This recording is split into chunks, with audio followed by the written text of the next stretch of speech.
Well, hey you guys, welcome back to another episode of the Canning Nana. So, just want to say I'm not feeling 100%, but I'm feeling okay. Um, and quick update on how I'm doing. I'm pushing through, and I have made my vegetable stock, which you guys have seen many times. So I just want to show you how I can it. We're going to be starting a basic canning series very soon, and I'm going to be showing you how to do basic things, starting from the very beginning, going through the ball book, going through the USDA book, and much, much more.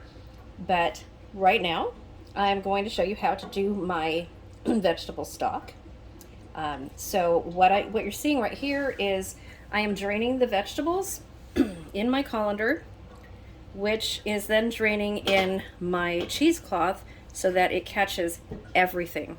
I just want filtered, Noah, I just want filtered stock in there so that it's crystal clear and a nice golden color. And I will show you how I process it and everything. It's going to be a really short video just to show you how I do this, because I've had a lot of people ask what the process is. I know I showed it before, but I don't mind showing it again. So here we go. Okay, so what I do after I put the vegetables in the colander is I take my spoon and I just push it down like this just to get all of the juice out of here. You want as much stock in there as you possibly can. Yes, the vegetables look awful after this. This has cooked down for about 12 hours. I like a nice rich stock, so I always cook mine about 12 to 15 hours. And then I can it. Do this process a little bit at a time, throwing away the vegetables when you get all of the stock out of them, or as much as you possibly can. Okay, now I'm going to slowly pour the rest of the stock into the colander and let it drain through.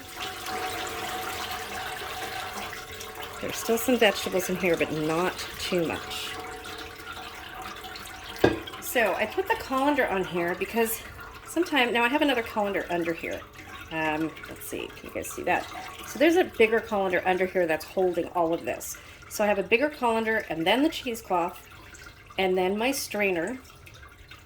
I'm just gonna wait until all of that goes down. This way it's a more sturdy setup.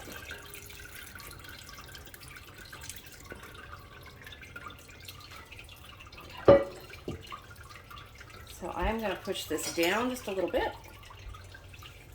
And you hear it all draining in there. Wait until you see what this looks like. I know the vegetables don't come out looking great. That's because they're cooked really, really long. And you really get all of the juices that you possibly can out of here. Now this was half of my veggie scraps that I use from the kitchen that I freeze, and then half of fresh vegetables. So I did add carrots, celery, and onions, all fresh, to what I had left over in the freezer to make a big pot, or what I thought was going to be a really big pot of stock. It's not going to turn out to be a huge pot, but I am going to do it in pints. And then I have some carrots left, so I'm not sure if I'm going to add those to the chicken that I'm going to be doing, or maybe just canned carrots, because they all can for the same amount of time. So it's 25 minutes in the pressure canner at 10 pounds of pressure for my altitude, which is sea level. So you have to check for your altitude, and that's for pints. Okay, so I decided to go ahead and can some carrots because I've got some here, so I'm going to cut these and show you how I do that as well. And we're going to can it all together. Okay, so all I have left now is the mushed vegetables. So I am just going to pick all of this up and drain it still through the colander. Get as much of the juice that I can. Make sure your hands are clean when you do this, because you are touching the stock through the cheesecloth, but you're still touching it. So because of my hand, I can't really squeeze this as much as I would like to. The cheesecloth I'm using is 19 gauge, and I will try to put a link in the description box for this because this stuff is amazing. I think it's like $15 a roll, but I've had this for a year, you guys, and I use it all the time. Okay, so you want to get it all the way out like that, and then throw it away. And let's see what we have. Oh my goodness, that looks amazing. Okay, so I am going to put the pot up here on the counter and then start getting it into the jars. Okay, I am going to show you guys what this looks like and why I do this for so long and how rich this is. Rich in color, rich in flavor, just it tastes amazing, it looks amazing. It's so worth the time, you guys. So this is just vegetable stock. I'm not making any soup out of it or anything like that. I'm just canning the vegetable stock just like this.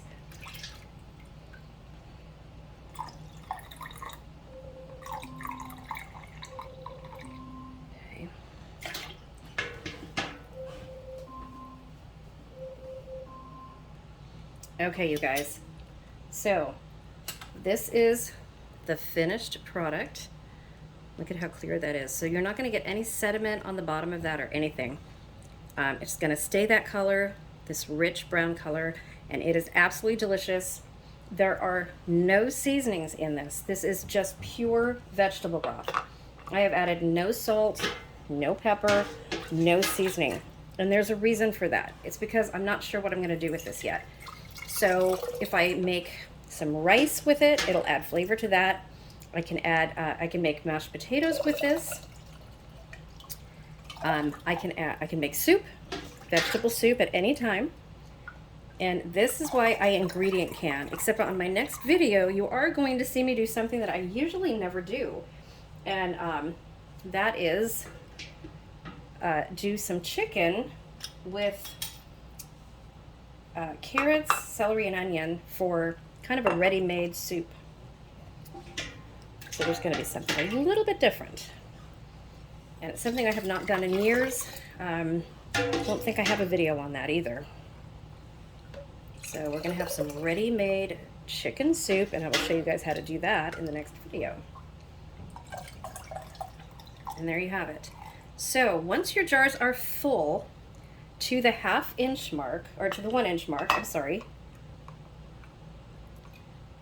right to the bottom of the rim, right here, okay? You can also use the debubbler and measure. Get my debubbler. You can measure this way. Show you. Just like that. That would be, that is a 1/2 inch, that is 1 inch. Okay, so that's a little bit over, which is fine. That's right on. And that one is right on. So this is really important. Your headspace is so important, you guys, because if your jars are too full, you are going to get siphoning in your canner.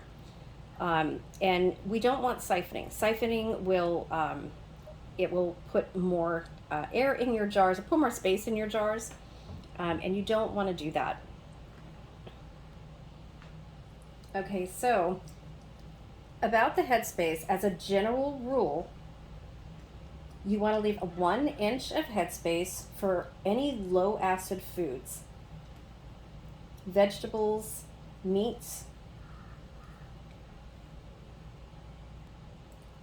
and a 1/2 inch of headspace for high acid foods. So foods that you're going to put in your water bath canner.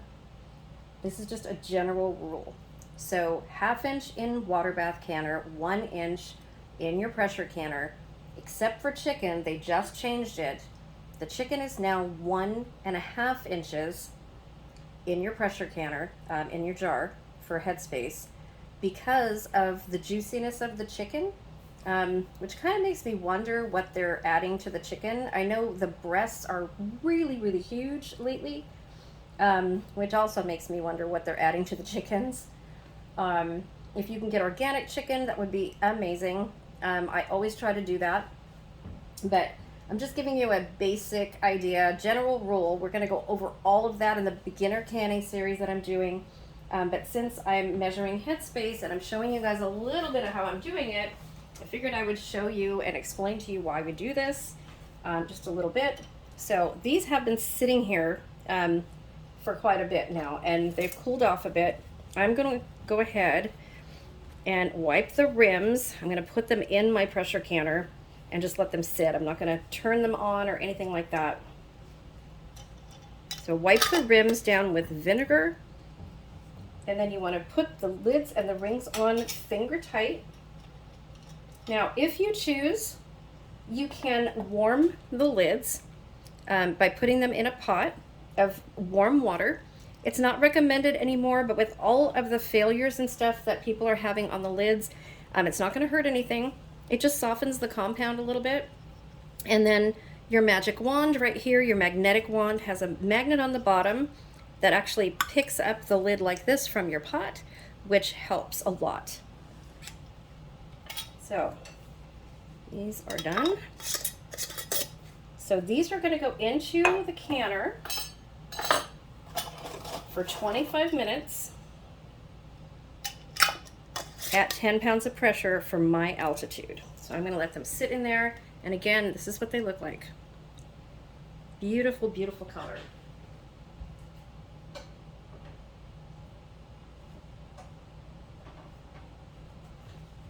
And that's it, you guys. It's very, very simple. Very, very simple to start canning. We are going to go over all of the basics. So what I want you guys to do, instead of a word of the day, because we are doing the contest very soon, the huge giveaway, what I want you to do in this video is, since we're going to be doing the beginning canning series, please ask questions. Any questions you guys may have. Let's go ahead and get some questions going so that we can address the questions in some of the videos and some of the series. So some of that series is going to be live, and then other parts of it will be videoed, you know, just filmed like this one. But I want to do at least a live once a week for as many people that can be there. And of course, if you can't be there, it will always be on YouTube afterwards. So I'm going to be finishing this up right now. It's getting really late in the afternoon.